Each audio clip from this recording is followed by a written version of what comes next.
Okay, go. You can start.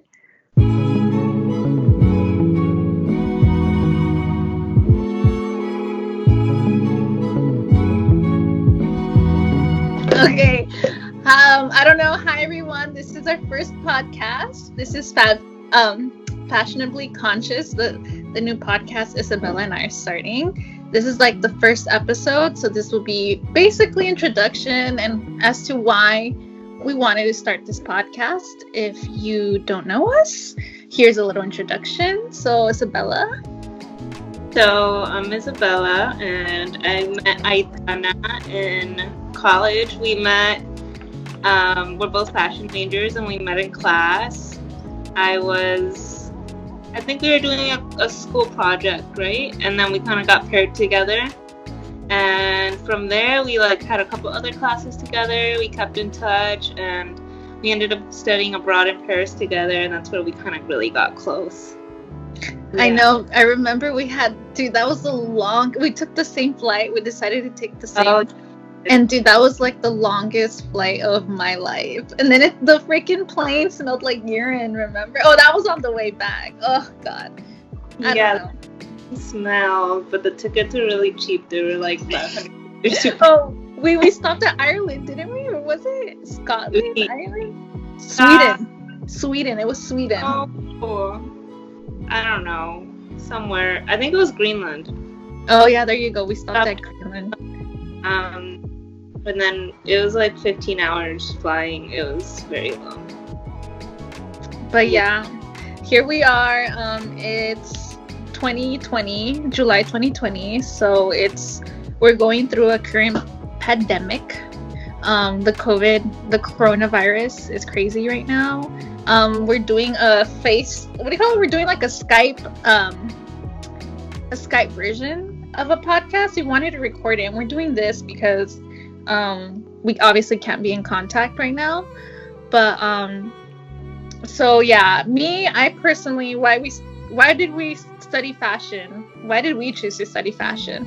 So it all started my senior year of high school. I was one of my art teachers, because I was that student who wanted to push art at the very end of her high school career, and I kind of just wanted to study fashion. So it all began because I passed the AP exam. It was my first art class, and I passed the AP exam.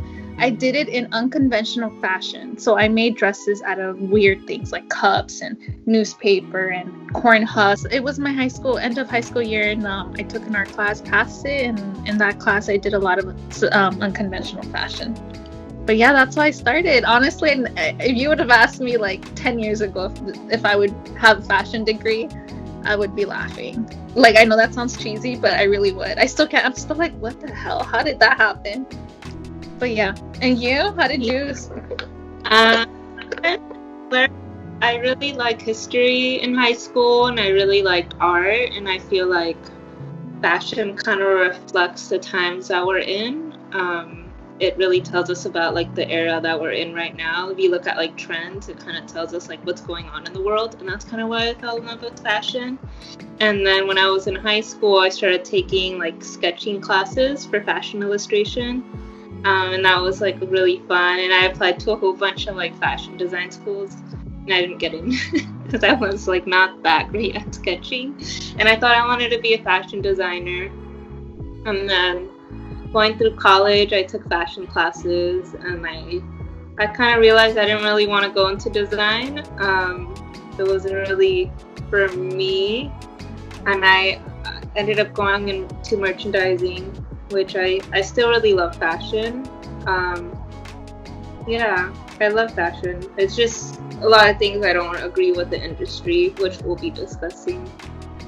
I know, even just talking about it, it's kind of crazy how like at some point in our lives we were so excited about it. Like I remember because I went into college as we both went to Cal State Long Beach, right?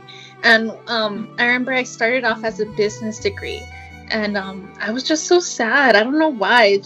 Business wasn't my thing. And so I switched to fashion. And I remember being so scared. I hate to be so like I hate to describe it like this, but I remember I was so scared to tell people I was a fashion major.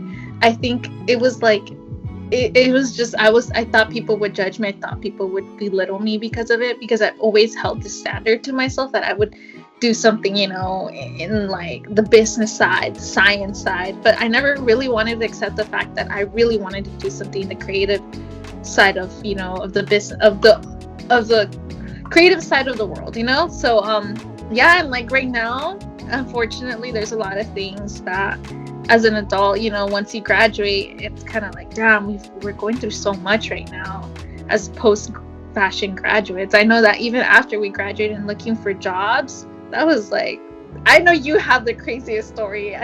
We both have stories, but I think you have the craziest of both of us. Lucky, and I got the opportunity, but at the same time, I think that much. But we'll go into detail about that another time. Oh, I know. Yeah. So, yeah, there's a lot. I mean, I think that's going to be a whole different podcast. I mean, right now, it's kind of like a weird time, I think, for the both of us. I started a new job at the beginning of the year. I moved back home. I was living in New York. And I started a new job, and 2 weeks later, I got laid off because of COVID. So it's been a strange year for me. I feel like I haven't really done anything. I like work-wise, I've been home. I just haven't really worked this year. Yeah. And I know you were always the person who like worked a lot and always had money. I remember when we went to Paris, you spent like $2,000 on shoes.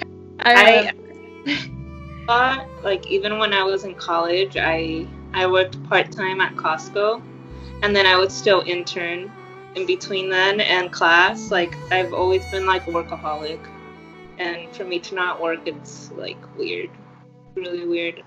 Like, I don't know, but maybe I needed this break. I know there's a lot that happened in your life in this whole year, I'm sure. Dude, 2020, I know everybody says this is the worst year, but this is honestly like a very hard year for I don't know. But yeah, I mean, I think this is a great time for us to kind of like, since we have to stay home and we want to talk about a lot of things, it's a great time for us to kind of just start this. And this is why people always, if you know us personally, you would know that in our Instagrams, we both rant about fashion, and we always post rants like, oh, look at this fast fashion brand doing this. And right now with COVID going on, dude, there's a lot of tea that needs to be spilled about these brands. And unfortunately, people are not informed. And I don't blame people for making the fashion choices they do, especially when they buy things. I don't blame them, because I think that they aren't informed. Kind of like I'm gonna compare this to the people who are vegetarian. People who are vegetarian, for the most part, just there's a lot of things that go into being vegetarian, like the sustainability part of it, the animal treatment of it, and I think people just are not informed. And it's all because, again, business. We live in a business world where people are more concerned about making money than actually caring about ethics. And I think ethics also ties into fashion, because there's people who work in that industry, and unfortunately, again, people are not informed. And when you make these purchases, go ahead. I mean, like, we've had so many conversations about like fast fashion and why like we disagree with it. Ayatana's like super creative. She makes like her own clothes. I'm actually wearing something I made. Yeah. Good at like sewing. I try to buy like secondhand for the most part. I sew a little bit, but I'm not like as great as her. And I tried like really hard not to buy fast fashion. Like, fast fashion's like one of the worst things. And people don't know. People buy like a $5 t-shirt and they don't think about like how much did this person get paid for making that $5 t-shirt? What are like the repercussions that go into that? Like all the cotton, like so much water production that's required for cotton. like what environmental toll does it have that we to make that product, and then afterwards to dispose of that product. You'll find out like most of these garments you can't dispose of, and they just end up in landfills. So it's a huge problem, and I think people are not aware of it, and that's why we wanted to create this place so we could hopefully enlighten some of you, challenge the way you shop hopefully, and maybe just make small changes to your everyday like shopping habits. Like, do you really need that t-shirt that's probably you're only gonna wear like one time, you know? And I agree. Yeah, I agree with you.